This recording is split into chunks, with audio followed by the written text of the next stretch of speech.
Hey guys, so the Sephora VIB sale is coming up and I don't typically do sale recommendations videos. I can do them more often if you guys enjoy them, but I actually am thinking about picking up a few things in the sale myself, so I thought I would share kind of my wish list of things. I'm not positive that I'm going to buy all of these things, but they're kind of things I'm considering. And then I also figured I would go ahead and share 10 things I recommend and then 8 things that I would recommend skipping if you are also thinking about shopping the sale. So I will leave the sale dates and everything listed down below. So I'm going to go ahead and start out with the things that I would recommend. One thing, this is actually an old favorite. It's not a new product at all, but it's something that I've been loving lately and it's what I'm wearing on my eyes right now. The ABH Norvina palette. This is such a great palette. It came out like 3 years ago, I think at this point. It's a pretty old palette. I have really fallen back in love with it, especially for the spring. I love these soft pinks and mauves. There's also a really pretty purple in here, this kind of grayish periwinkle. Really nice variety of shades. I've already hit pan on Dazzling. The shimmers in here are outstanding. Now, one thing I'll say is if fallout is a deal breaker for you, then you definitely would want to skip this because these metallics in the top row have a lot of fallout. So I'd recommend either using them over a glitter primer, like the NYX glitter primer, or putting on your eye makeup before your face makeup. But if you know that you hate that, you would hate this palette. But if you can get past that and you don't mind it, amazing quality. I just thought I would mention that because it's something that I've been reaching for a lot lately over all of my other ABH palettes. Another little eyeshadow quad that I would recommend is the Aether Ametrine quad. I would also recommend the Rose Quartz palette, but it's no longer sold on Sephora. I think it's only on Aether's website, and a few other online retailers have it, but for some reason it's no longer on Sephora. But this Ametrine quad is a great little, small everyday quad if you like, again, rosy mauves. This would be your jam. I love this bronzy brown for like a smokier look, or if I want something a little bit more just like day-to-day work appropriate.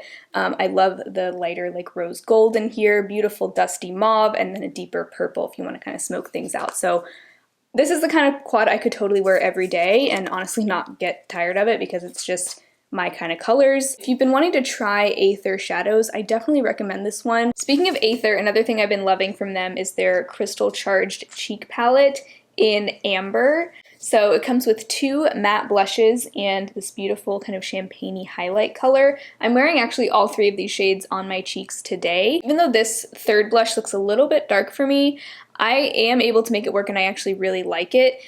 Both these blushes are very pigmented, so I only need to like barely tap my brush in there. But today I'm wearing both of those shades mixed together and I just think it gives the most beautiful, like fresh spring look. And then the highlighter is also beautiful. This highlighter formula is a little bit different from their individual highlighters. It's a little bit less like sparkly, so you may like that if you don't love like a kind of glittery highlighter like their other ones. You may enjoy this one more, but I also have that highlighter on today. I've been reaching for this a lot lately. Another product I'd recommend is the Urban Decay Stay Naked Hydromaniac Tinted Glow Hydrator. I love this foundation.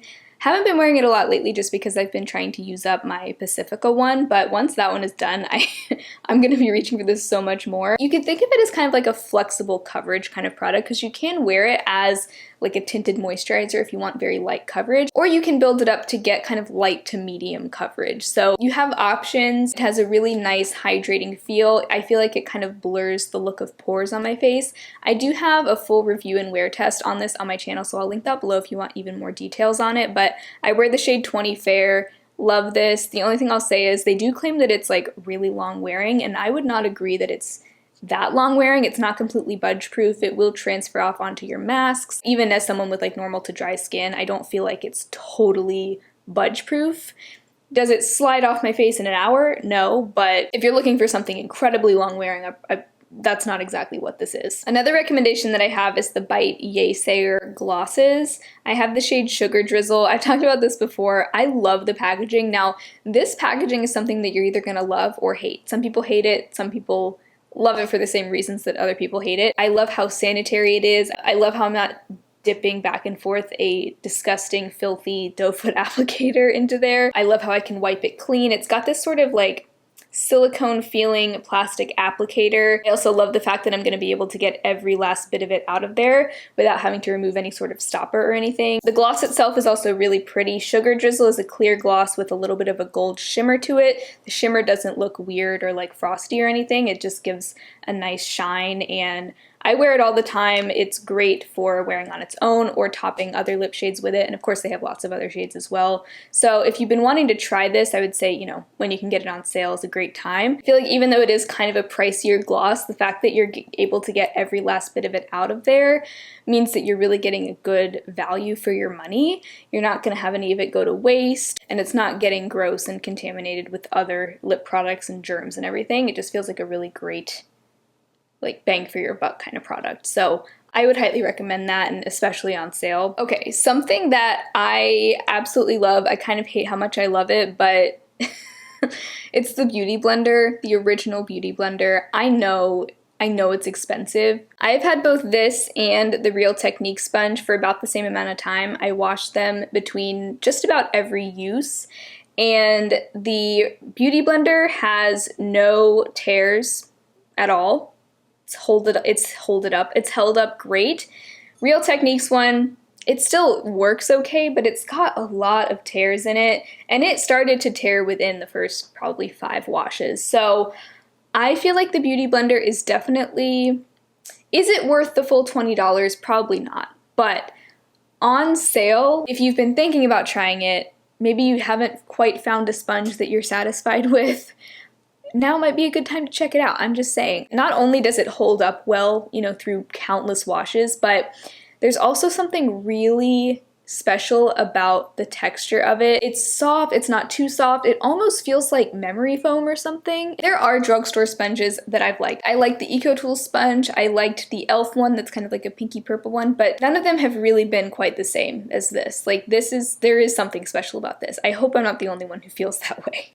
And the fact that it's gonna last you probably a lot longer than other sponges, maybe it's worth it. I don't know. I'll let you decide. I'm not gonna tell you it's worth it, but there is something special about that sponge. Okay, I do have a Paula's Choice product that I recommend. Paula's Choice is now sold at Sephora. Now, keep in mind, Paula's Choice has sales on their website all the time, so you may even be able to get a better discount if you wait for a sale on Paula's Choice's site. But also, Sephora, though, has free shipping. Paula's Choice, there's like a free shipping minimum usually, so you know, you can decide what's worth it for you. But a new, to me, Paula's Choice product I've been loving is their Ultra Light Daily Hydrating Fluid with SPF 30+. This is part of their clear line, so it's specifically for blemish-prone skin. If you don't have blemish-prone skin, I'm sure you could also still use this, but I am really enjoying this. I'm going to be reviewing this in my big sunscreen roundup video that's coming up at the end of this month. Stay tuned for that. I know I've been teasing it a lot. It's gonna be pretty awesome. I'm gonna have, I think, like 15 sunscreens featured in that video. It's a lot. So I'm not going to give you like a super in-depth review on this one right now because that'll be coming later, but what I will say about it is it's very much a fluid. It's very liquidy, sinks into the skin so just quickly. There's no white cast. It is a chemical sunscreen, and I just think you'll really like this, especially if you have acne prone skin like I do. It's nice to know that it's specifically formulated for acne-prone skin, so it's, you know, probably not going to aggravate my acne. Obviously, everybody has different acne triggers, so take a look at the ingredients if you're worried about that, but I really like this. I think a lot of people would really like this. It's very lightweight. It doesn't feel like you're wearing sunscreen. Couple of hair products that I love that I definitely think are worth a little bit of a splurge. Maybe not the full price splurge, but you know, on a little bit of a discount. I really recommend the Drybar Triple Sec. This is their 3-in-1 finishing spray. It's essentially a texture spray. I love this. If you like a texture spray that doesn't make your hair feel too gritty, this is the one for you. It gives you this like light, airy volume, and especially if you have fine hair, I think you'd really like this. It also smells amazing. It's pricey, but I have not yet found a texture spray that I like as much as this one. And then another product I do recommend at a sale price is the Amika Soul Food Mask. I actually don't have that right now because I'm using one from Eva NYC. I do like the Eva NYC one. I still think the Amika Soul Food is a little bit better if you're willing to spend a little bit more, but the Eva NYC one is quadruple the value It's like half the price but double the amount of product. So keep that in mind. I still I miss the Amika Soul Food one because it's ever so slightly better. Quick rundown of it. It feels like a conditioner as far as the weight of it. It doesn't feel super thick and heavy in your hair, but it gives your hair the moisture and softness of a hair mask because it is a hair mask.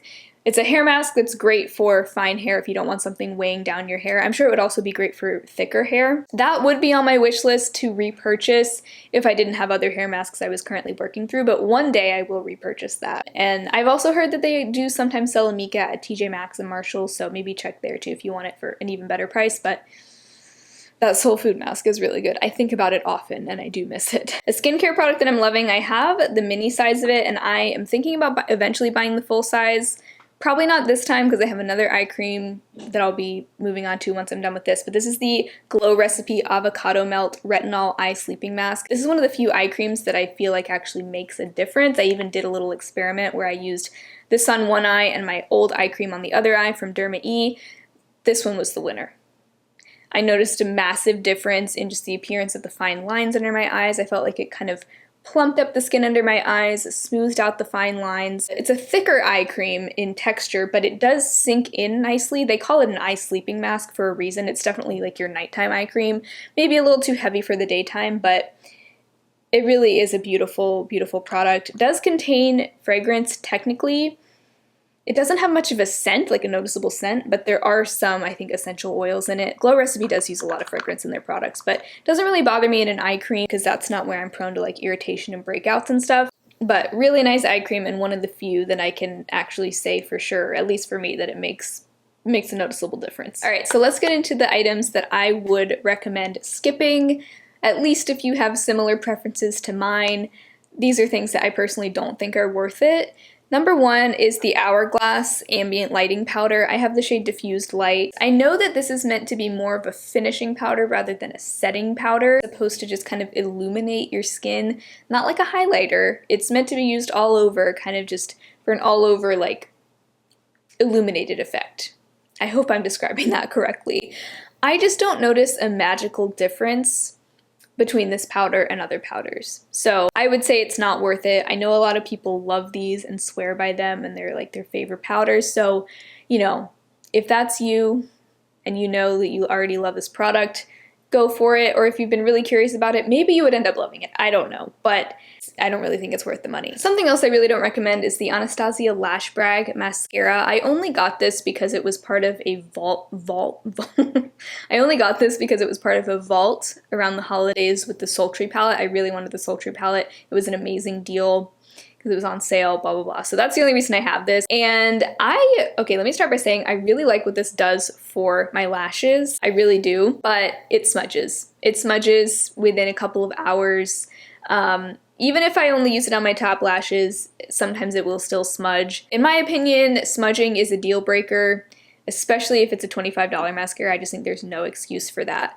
It has a wand similar to like the Too Faced Better Than Sex mascara, the CoverGirl Exhibitionist, this kind of like hourglass shaped, messy bristle looking wand. I've never been impressed with any mascara that has this kind of a wand. And I have drugstore mascaras that also make my lashes look amazing that don't smudge. Would not recommend that. On the topic of ABH, another ABH product I do not recommend is their eye primer. Again, this came in that same vault. This is such a dud to me. It doesn't work. It just doesn't do its job. So I don't really know what else to say about it, but it's a very thin feeling eye primer. It has a strong, like almost white pigment to it that does a great job kind of canceling out any discoloration that you have, and it gives a nice like almost white base to your eyeshadows. But my eyeshadows do not stay on when I wear this. They will crease, they'll fade. That's like the entire purpose of an eye primer for me, and it doesn't even do that. So a makeup product I actually don't currently have on hand, but I don't recommend, are the Stila Glitter and Glow liquid eyeshadows. Probably gonna hurt some people's feelings with this one because I know a lot of people love those. I don't recommend them because they dry out really quickly. The only way I'd recommend them is if you know you're gonna wear it like every single day, basically. If you know that you're gonna wear the shade all the time, you can commit to it and commit to using it up before it starts to dry out, great. Otherwise, I wouldn't recommend them simply due to the fact that they dry out so fast and they're very hard to revive once they've dried out. You can add eye drops into them, but you're gonna have to do that over and over and over again, and it's just a pain. All right, here's something that's newer to me that I really don't recommend. This is also going to be included in my sunscreen video, so I'm not going to go too in-depth into it because I'm going to go very in-depth in that video, but it's the Ren Clean Screen Mineral SPF 30. First of all, I cannot get on board with like the clean marketing. It drives me up the wall. I hate it, but oh my god, this is $38 first of all. I would never recommend spending $38 on any sunscreen, even one that works well, but this one, it's okay. Let me start out by saying this is not the worst sunscreen I've ever tried. There are worse. It's at least usable. Like, I think if you have it, you can at least use it up, but don't buy this. Of course, it's a clean product, but it has, you know, essential oils in it for fragrance. It's got like this citrusy floral smell that I really don't like. It is a mineral sunscreen. It definitely has a white cast. It's not the worst white cast ever. It makes my makeup go on top of it looking very cakey and kind of broken up, and it's just not worth $38 at all. All right, a couple of Glow Recipe products I would not recommend. This is another one I know a lot of people love, but I don't think it's that great. The Watermelon Glow Niacinamide Dew Drops. If you want to incorporate niacinamide into your skincare routine, I love niacinamide. I think it's a great ingredient, works great for my skin. The Ordinary makes a good niacinamide one. I want to try the one from Makeup Revolution. I know that one has been recommended to me at least. And even Paula's Choice, if you do want to spend more, like, there's other ones out there. This one, it smells like Watermelon Jolly Ranchers. Maybe that's a selling point to some people. I am biased because I don't really like putting fragrance on my skin. I have kind of sensitive skin, and I've noticed that the more fragrance products I'm using, the worse off my skin is. But I also, they claim that this has a lot of different uses, like you can use it as a serum, a primer, a highlighter over your makeup, and it doesn't work as a highlighter over your makeup. It'll lift up your makeup, and it's just not a good situation. As a primer, I don't really get how you're supposed to use this as a primer, because I guess you could use it underneath your sunscreen, but you really shouldn't be putting a serum type product like this over your sunscreen, because that could mess with the SPF protection. So the way I will use it is just as kind of a serum underneath my sunscreen. If you want to call that a primer, sure. But it doesn't really do anything that revolutionary as far as making my makeup look better or making my makeup last longer. I can get a glowy primer from any number of products, so I just don't think it's worth the price. I think it's kind of overrated, and if you want something with niacinamide in it, there's a million drugstore products that you can get that ingredient with, so I don't really recommend that. I also don't recommend their Watermelon Glow Pink Juice Moisturizer. Same deal, smells like Watermelon Jolly Ranchers. If you like a gel moisturizer and you don't mind the fragrance, you might like this, but you can also find great gel moisturizers at the drugstore. There's one from Trader Joe's. If you have a Trader Joe's nearby, there's one from Burst. Less expensive options than this. To me, it's just another gel moisturizer, but it's really, like, it doesn't do anything that special. Next product I don't recommend is the Sol de Janeiro Triple Brazilian Butter Hair Repair Treatment. It's a hair mask. $36. You're mainly paying for the brand name and the fragrance, and it does smell good. I actually am someone that really likes that scent. I know some people hate it. I love it, but I don't think this is worth it. It didn't work well for me. I think my hair is just too fine for this hair mask, but then my boyfriend is actually the one that's mainly been using this, and he has thicker, like, curlier hair than I do, so it just is better suited to him. But he also said he doesn't think it's really worth the price, and he has some drugstore hair masks, like the Eva NYC one that he likes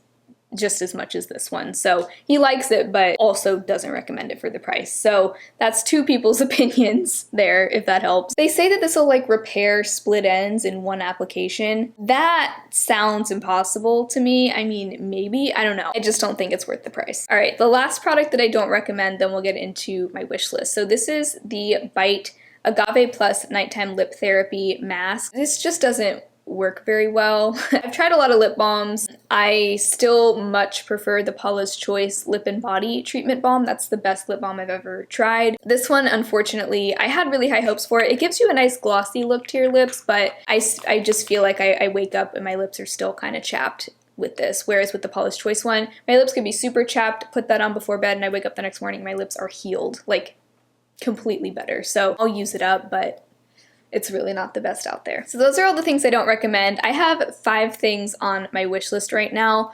The first one is the Lawless Bio Glitter. Funny story with this, I've actually tried this before. I received it in PR through Octoly, but I wasn't sure that the brand was cruelty-free, so I ended up decluttering it, and then they became Logical Harmony approved. So I regret getting rid of it because it was really, really nice. I just didn't want to keep it if I wasn't sure it was cruelty-free. I try to be good about that just because I have a channel, you know, because I don't want to be like recommending things that I'm not sure if they're cruelty free, but now that I know it is, I really wish I had kept it because it was really nice. It was a really pretty like topper shade, and the nice thing about this glitter in particular is that it is a biodegradable glitter. A lot of glitters are not biodegradable, so I'm thinking about buying it again. The packaging was awful, that's the only thing, but it's actually kind of inexpensive for a Sephora product, so especially if I'm getting it on even more of a sale, I might re-pick that up because it was really good. Next, I really want to try something from the new brand LYS. They are a Black-owned brand, and they're kind of a mid-range price brand. I'm thinking about picking up one of their cream blushes, specifically the one in the shade Kindness. It looks like a really pretty peachy pink blush. I know I don't need any more blushes, but I might pick that up. I might pick it up. Another item that's on my wish list is the Moroccan Oil Color Depositing Hair Masks. I want to get the hibiscus and the rose gold shade and mix them together. I'm thinking that'll give me like the perfect rosy tint that I want in my hair. The rose gold shade I've tried, and it just gave such a subtle rose gold tint because my hair just wasn't quite light enough for it. But I'm thinking if I mix it with the hibiscus, which is more of like a pink color, I'll get like just what I want. And then I might also pick up the lilac one, I think it is. It's like a light purple. Kind of want to try that too. I've been having fun just trying those out and experimenting a little bit with different hair colors. Another thing that's been on my wish list for the longest time, still on my wish list, is the Supergoop Shimmer Shade SPF eyeshadows. They're cream eyeshadows and they have SPF in them, and I just think that's a brilliant idea. I love, you know, using as much SPF as I can slather onto my face. I would probably get the shade Daydream, which is like a rose gold. The last product that's on my wish list is the Sol de Janeiro. Speaking of Sol de Janeiro, their Brazilian Body Crush Fragrance Mist. I think I might just get the mini, that way I can try it out. Sometimes I do get tired of fragrances if I have the full size, so I'm thinking the mini might be the perfect way to see if I like having that in like a body fragrance. I know I love the scent. I loved the Boom Boom Cream. I've only ever had a sample of it, and then of course the hair mask. I really do love the scent, so I'm thinking I will. It's $19 for the mini, and I really want to try it, so that is on my wish list as well. Let me know if you've tried that fragrance mist. Does the scent last well? Because I know they also make like an actual perfume, but I think I'd rather get just like the body mist because it's cheaper. So let me know if it's worth it if you have tried it. So those are the 5 things that are on my wish list. Really not very many things, but I hope this video was helpful if you are planning on shopping the sale. Those are some of the things I recommend and things I don't recommend. But that is all for today's video. I hope you guys enjoyed it, and hopefully I will talk to you very soon in my next video. Bye.